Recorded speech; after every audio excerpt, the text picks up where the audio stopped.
പ്രധാനമന്ത്രി തയ്യാറാകണം.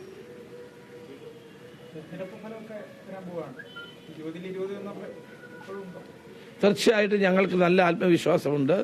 കേരളത്തിലെ ജനങ്ങൾ ഇന്ത്യ മുന്നണിക്ക് അനുകൂലമായി വിധിയെഴുത്ത് നടത്തും. കോൺഗ്രസിനും UDF-നും 20-ൽ 20 സീറ്റും നേടാൻ കഴിയുന്ന രാഷ്ട്രീയ അന്തരീക്ഷമാണ് കേരളത്തിലുള്ളത്.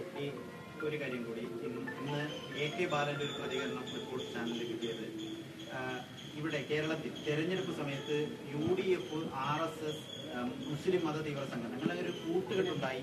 തൃശ്ശൂരിലെ വോട്ട് BJP, കോൺഗ്രസ് വോട്ട് BJPക്ക്, സുരേഷ് ഗോപിക്ക് കിട്ടി. അതിന് പാലക്കാട് മറിച്ച് കിട്ടി. അങ്ങനെ ഒരു കൂട്ടുകെട്ട് പ്രവർത്തിച്ചു എന്നതാണ് ആരോപണം. പാലക്കാട് തോക്കുമെന്നതിന് ബാലൻ സമ്മതിച്ചിരിക്കുകയാണ്. പാലക്കാട് തോക്ക് അദ്ദേഹം സമ്മതിച്ചല്ലോ.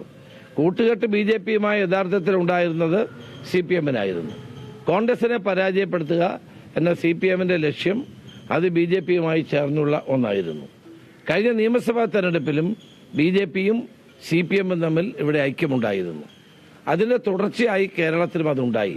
പക്ഷേ CPM-ഉം BJPയുമായി കൂട്ടുകെട്ടിയാൽ പോലും കേരളത്തിൽ UDF 20-ൽ 20 സീറ്റും നേടുന്ന അവസ്ഥാവിശേഷം നിലവിലുണ്ട്. ഒരു കാര്യം കൂടി AK ബാലൻ പറഞ്ഞത്, മുസ്ലിം ലീഗിന്, നമ്മുടെ ഏറ്റവും പ്രധാനപ്പെട്ട ഘടകകക്ഷിയാണ് മുസ്ലിം ലീഗിന്, ജമാഅത്തെ ഇസ്ലാമിയും SDPയും ബ്രാഞ്ചിരിക്കുകയാണ്, അവരുടെ കയ്യിലാണ് ഈ പാർട്ടി. അതൊക്കെ വളരെ തെറ്റായ പ്രചരണമാണ്.